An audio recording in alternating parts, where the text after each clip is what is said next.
So hello everyone, welcome back to new video. तो दोस्तों, आज हमारा एक और टॉपिक कंप्लीट हो जाएगा हिंदी में। तो स्वर एवं व्यंजन के बारे में आप लोग आज अच्छे से जान जाओगे और इसके बाद आप लोगों के यहाँ पर कोई भी डाउट नहीं रहने वाले। अगर फिर भी डाउट आपके बनते हैं तो कमेंट सेक्शन में आप लोग पूछ सकते हो, लेकिन यहाँ पर मैंने पूरी कोशिश की है आप लोगों को अच्छे से यहाँ पर बताने की, ताकि आप लोगों के कोई भी डाउट यहाँ पर ना बचे। तो स्वर और व्यंजन के बारे में हम यहाँ पे जानेंगे। तो स्वर और व्यंजन किसी भी भाषा की मूल ध्वनियाँ होती है।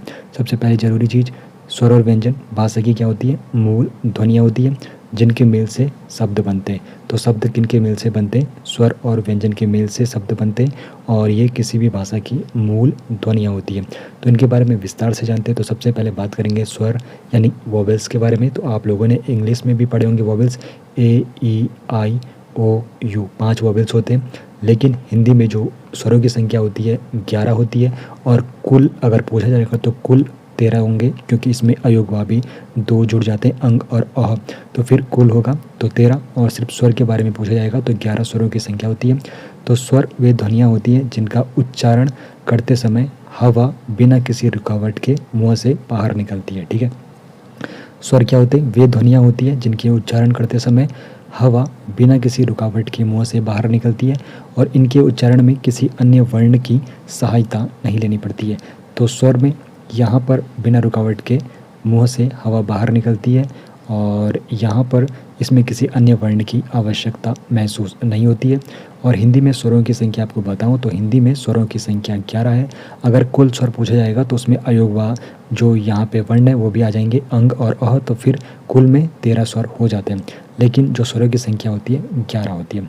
स्वरों के प्रकार के बारे में जान लेते हैं। तो स्वरों को उच्चारण में लगने वाले समय के आधार पर मुख्यतः 3 प्रकार में बांटा गया है। उच्चारण में लगने वाले समय के आधार पर स्वरों को कितने प्रकार में बांटा गया है?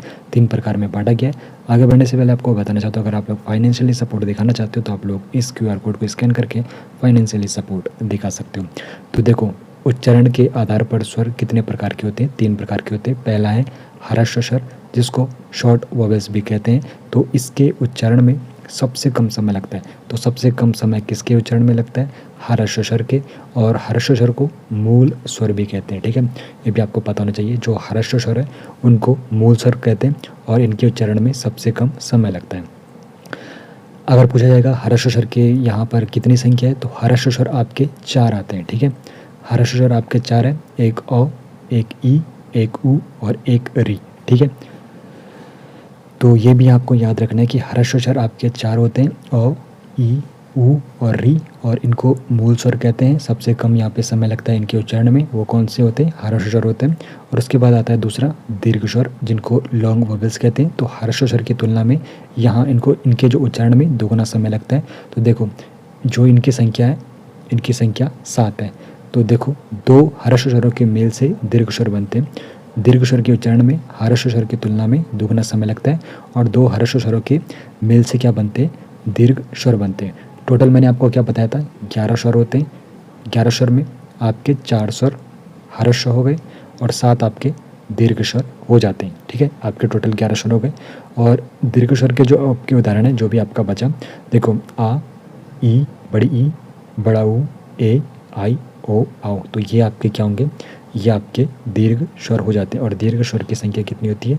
दीर्घ स्वर की संख्या 7 होती है, ह्रस्व स्वर की संख्या 4 हो जाती है। तो उच्चारण के आधार पर अब जो तीसरा यहाँ पर होगा, जो स्वर होगा, वो आपका प्लुत स्वर होगा, जिसको प्रोलॉन्ग्ड वोवेल्स भी कहते हैं। तो इनके उच्चारण में ह्रस्व स्वर की तुलना में तिगुना समय लगता है।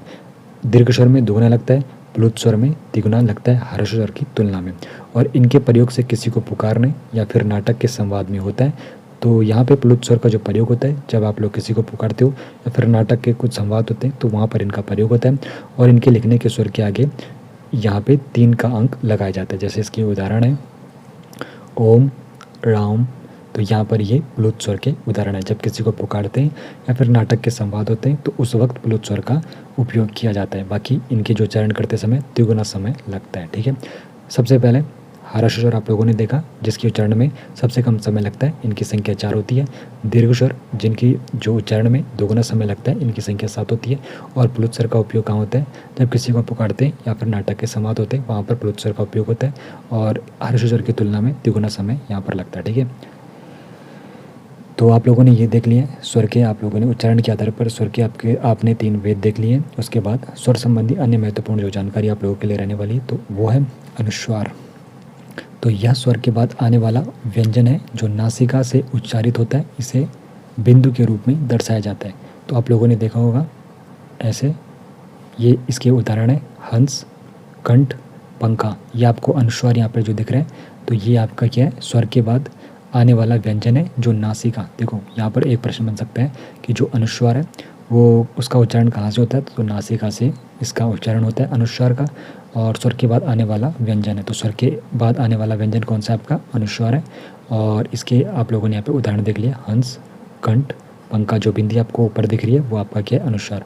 और अनुस्वार के बाद विसर्ग, यह ह की ध्वनि देता है और स्वर के बाद आता है, ये भी स्वर के बाद आता है और 2 बिंदुओं के रूप में इसे दर्शाया जाता है। 2 बिंदियाँ आपको जहाँ पर दिखेंगी तो वो आपका विसर्ग होता है, जैसे प्रातः, दुख, नमा, ये सब विसर्ग के उदाहरण हैं। तो अनुस्वार और विसर्ग भी आप लोगों ने देख लिया है। तो देखो अगर कुल स्वर पूछा जाएगा तो कुल स्वर आपके 13 होते हैं, जिसमें ये आपके अयोगवा जो वर्ण होते हैं वो भी जुड़ जाते हैं। और स्वरों की संख्या मात्र पूछी जाएगी तो स्वरों की संख्या 11 होती है। ठीक है, ये आपको ध्यान में रखना है। और चंद्रबिंदु के बारे में भी देख लेते हैं। तो इसका जो उच्चारण है मुख और नासिका दोनों से होता है, इसे चंद्रबिंदु के रूप में दर्शाया जाता है। तो आप लोग यहाँ पे उदाहरण देख सकते हो, चांद, गाँव, हंसना। तो यहाँ पर ये चंद्रबिंदु के उदाहरण है। और चंद्रबिंदु का जो उच्चारण होता है मुख और नासिका दोनों जगह से होता है, मुख और नासिका। और जो आपका अनुस्वार है उसका सिर्फ नासिका से उच्चारण होता है, ये भी आपको ध्यान में रखना है। आगे बढ़ते हैं, व्यंजन पढ़ लेते हैं। तो व्यंजन क्या होती है, वे ध्वनियाँ होती है जिनका उच्चारण करते समय हवा मुँह के भीतर कहीं ना कहीं रुककर या फिर घर्षण करके बाहर निकलती है। स्वर में क्या होता है, बिना किसी रुकावट के हवा मुंह से बाहर निकलती है, लेकिन व्यंजन में क्या होता है, यहाँ पर कहीं ना कहीं रुककर या फिर घर्षण करते हुए बाहर निकलती है और इनके उच्चारण के लिए स्वरों की सहायता पड़ती है। तो जो आपके व्यंजन होंगे तो जब आप लोग उनका उच्चारण करते हो तो स्वरों की मदद से व्यंजन का उच्चारण होता है। बिना स्वर के व्यंजन का उच्चारण संभव ही नहीं होता है। जैसे क में अ छिपा है, जैसे क धन अ, फिर आपका बन जाता है क। हिंदी में व्यंजनों की जो संख्या है वो 33 मानी जाती है। ठीक है, ये भी आपको ध्यान में रखना है, हिंदी में व्यंजनों की संख्या 33 मानी जाती है। और व्यंजनों के प्रकार के बारे में आपको, स्वरों की संख्या आपको मैंने बता दी है, स्वरों की संख्या 11 है और व्यंजनों की संख्या आपकी 33 है। और कुल वर्ण अगर पूछा जाएगा, कुल यहाँ पे वर्ण पूछे जाएंगे हिंदी में तो 52 वर्ण होते हैं। ठीक है, व्यंजनों के प्रकार के बारे में आप देख लेते हैं। तो व्यंजनों को उच्चारण के स्थान और प्रयत्न के आधार पर कई प्रकारों में बांटा जाता है। जैसे आपका स्पर्श व्यंजन हो गया, तो इनके उच्चारण में हवा फेफड़ों से निकलकर मुख के किसी अवयव जैसे कंठ, तालु, मूर्धा, दंत और ओष्ठ को स्पर्श करती है, उनको स्पर्श करते हुए बाहर निकलती है। तो इनकी संख्या कितनी है, स्पर्श व्यंजन की जो संख्या है 25 है। ठीक है, ये भी आपको ध्यान में रखना है, स्पर्श व्यंजन की जो संख्या है वो 25 है और इनको 5 वर्गों में बांटा गया है। अभी आपके 5 वर्ग कौन कौन से वो भी देख लेते हैं। स्पर्श व्यंजन क्या होता, स्पर्श व्यंजनों की अगर संख्या पूछी जाएगी तो स्पर्श व्यंजनों की संख्या 25 है। इनको 5 वर्गों में बांटा गया है, क वर्ग, च वर्ग, ट वर्ग, त वर्ग और प वर्ग।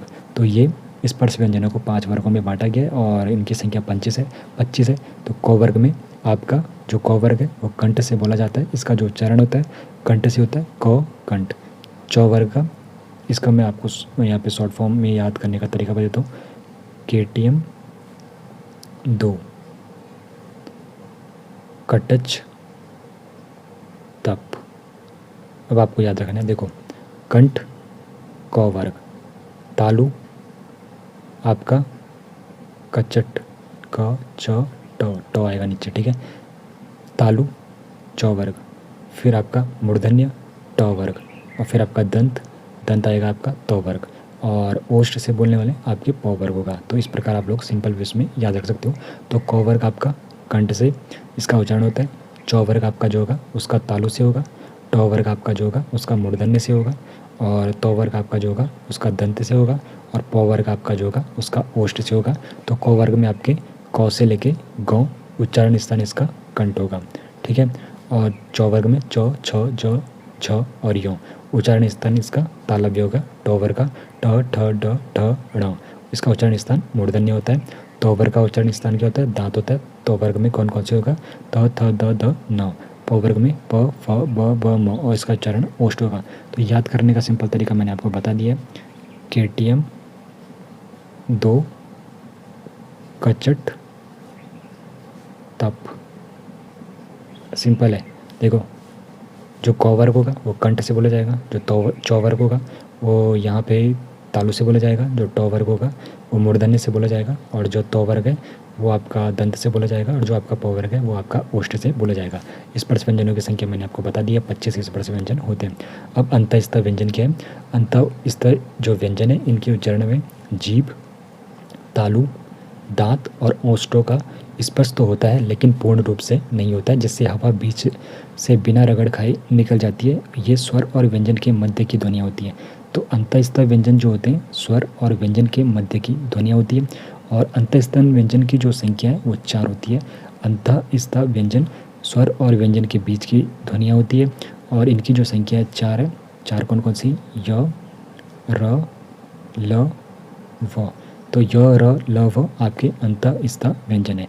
उसके बाद ऊष्म व्यंजन होते हैं। तो ऊष्म व्यंजन इनके उच्चारण में हवा मुख के किसी स्थान पर रगड़ खाकर, यानी कि ऊष्मा गर्मी के साथ पैदा करती हुई निकलती है। तो ऊष्म व्यंजन भी आपके 4 होते हैं।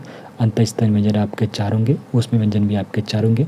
ऊष्म व्यंजन आपके श, श, श, तीनों प्रकार के श, और ह आपके ऊष्म व्यंजन होते हैं। अंतःस्थ व्यंजन की संख्या आपको पता चल चुकी है 4। ऊष्म व्यंजन की संख्या भी आप लोगों को पता चल चुकी है 4। उसके बाद अन्य प्रकार के जो व्यंजन होते हैं, तो देखो उत्क्षिप्त व्यंजन होते हैं। इनकी उच्चारण में जीभ ऊपर उठकर झटके से नीचे गिरती है, इसे द्विगुण व्यंजन भी कहते हैं। देखो, उत्क्षिप्त व्यंजन और द्विगुण व्यंजन आपको यहाँ पे पूछा जा सकता है। जैसे यहाँ पे जो इनकी संख्या है उत्क्षिप्त व्यंजन और द्विगुण व्यंजन, इनकी जो संख्या है इनकी संख्या है 2 होती है। और ये 2 कौन कौन सी है? उत्क्षिप्त व्यंजन और द्विगुण व्यंजन आपका ड और ड। जैसे सड़क, पढ़ना, ये आपके किस चीज़ के उदाहरण है? उत्क्षिप्त व्यंजन और आपके द्विगुण व्यंजन ये है। तो देखो ड और ड ये आपके 2 उत्क्षिप्त व्यंजन है, ये आपको ये भी ध्यान में रखना है। उसके बाद आपके संयुक्त व्यंजन होते हैं। तो 2 या 2 से अधिक व्यंजनों के मेल से जो बनते हैं वो आपके संयुक्त व्यंजन होते हैं। संयुक्त व्यंजन की जो संख्या है वो भी 4 है। आपका अक्ष, ये आपके क्ष, त्र, ज्ञ और स्र, ये आपके क्या है? संयुक्त व्यंजन। अब देखो 2 वर्णों के ये मेल से बनते हैं, क और स, धन अ।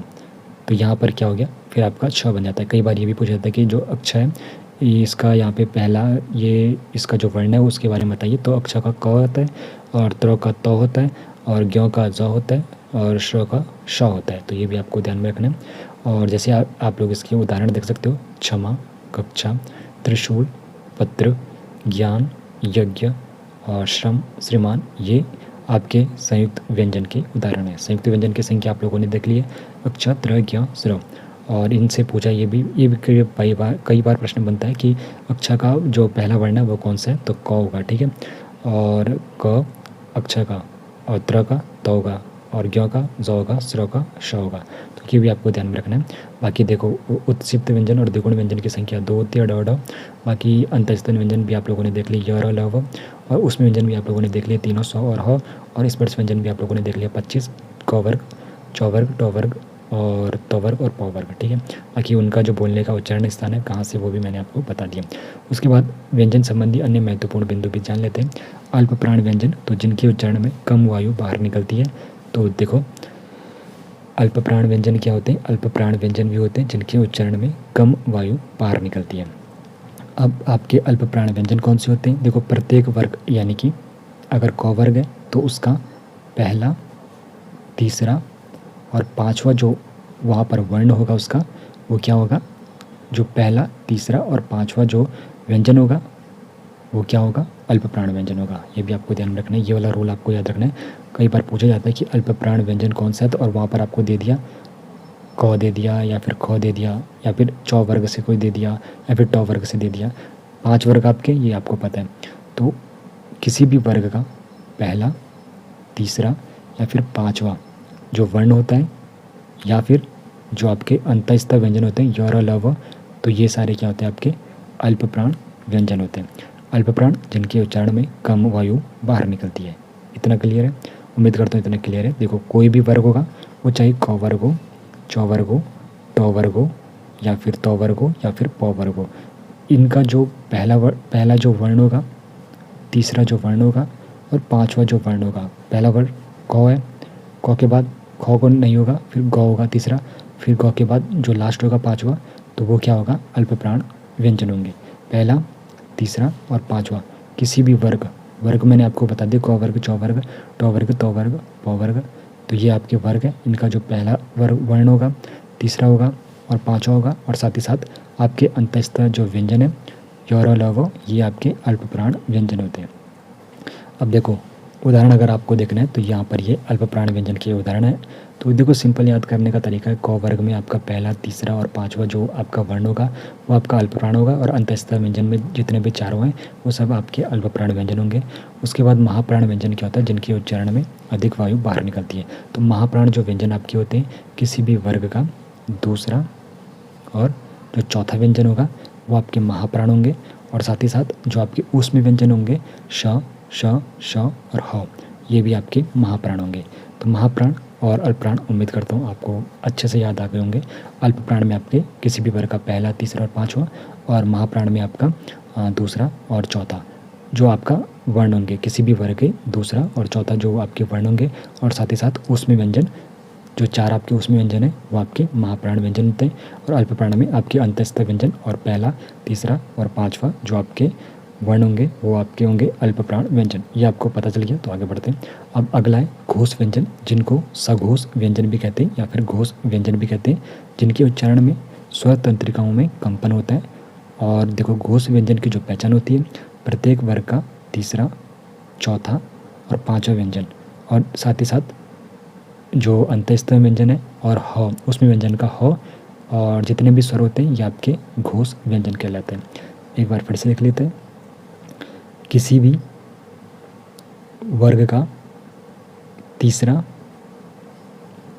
चौथा, पाँचवा जो वर्ण होता है, और साथ ही साथ अंतस्थ व्यंजन और उसमें व्यंजन का ह, तो ये आपके घोष यानी कि सघोष व्यंजन होते हैं। और अघोष व्यंजन आपके कौन कौन से होंगे, तो अघोष में आपका पहला और दूसरा किसी भी वर्ग का पहला और दूसरा जो वर्ण होगा, साथ ही साथ उसमें व्यंजन जो आपके ह को छोड़ के वो आपके अघोष व्यंजन कहलाएंगे। तो उसमें व्यंजन में आपके तीनों सौ होंगे, तो ये आपके अघोष होंगे, और किसी भी वर्ग का पहला और दूसरा जो वर्ण होगा वो आपका अघोष व्यंजन कहलाता है। उम्मीद करता हूँ ये आप लोगों को अच्छे से समझ आ गया होगा। अघोष व्यंजन, सघोष व्यंजन, अल्पप्राण, महाप्राण, तो ये आपके उदाहरण है अघोष व्यंजन के, और ये आपके उदाहरण है आपके सघोष व्यंजन के। देखो सघोष व्यंजन और अघोष व्यंजन तो काफ़ी सिंपल है। देखो सघोष व्यंजन यानी कि जिनको घोष व्यंजन भी कहते हैं, जितने भी स्वर होते हैं आपके 11 के 11 स्वर सघोष है। उसके बाद आपका अंतस्थ व्यंजन जो चार है, य और ल वो सघोष है, और उसमें व्यंजन से आपका सिर्फ ह सघोष है। उसके बाद जो भी आपका जैसे 5 वर्ग आपके हैं, तो 5 वर्ग का तीसरा, चौथा और पाँचवा जो वर्ण है वो आपके सघोष व्यंजन होंगे। अघोष में काफ़ी सिंपल है, अघोष में किसी भी वर्ग का पहला और दूसरा जो वर्ण होगा वो अघोष होगा, और साथ ही साथ उसमें व्यंजन में जो आपके 100 तीनों 100 आपके अघोष होंगे। ठीक है, ये आपको अच्छे से पता चल गया है। अल्पप्राण का आप लोगों को पता चल चुका है। अल्पप्राण में किसी भी वर्ग का पहला, तीसरा और जो पाँचवा वर्ण होगा, और साथ ही साथ अंतस्थ व्यंजन जो आपका होगा वो अल्पप्राण व्यंजन में आएगा। ये काफ़ी ज़्यादा इंपॉर्टेंट है, इसलिए आपको बार बार मैं बता रहा हूँ। महाप्राण में आपका क्या होगा, महाप्राण में आपका दूसरा और जो चौथा वर्ण होगा किसी भी वर्ग का, साथ ही साथ महाप्राण में जो उसमें व्यंजन आपके हैं वो आपके क्या होंगे, महाप्राण व्यंजन में आते हैं। तो ये मैंने आपको अच्छे से क्लियर कर दिया है। संयुक्त व्यंजन भी आपको मैंने 4 बता दिए हैं। उसके बाद मैंने उत्क्षिप्त व्यंजन जिनको द्विगुण व्यंजन भी कहते हैं 2 बता दिए, ड ढ, और उसमें व्यंजन मैंने आपको बता दिए है, उसमें व्यंजन 4 होते हैं। और उसके बाद अंतस्थ व्यंजन भी मैंने आप लोगों को अच्छे से बता दिए। उसके बाद स्पर्श व्यंजन भी मैंने आप लोगों को अच्छे से बता दिया। बाकी इनमें कोई भी आपका यहाँ पे कन्फ्यूजन है तो आप लोग यहाँ पे कमेंट सेक्शन में पूछ सकते हो। बाकी अपनी तरफ से मैंने पूरा एफर्ट यहाँ पर डाल दिए हैं।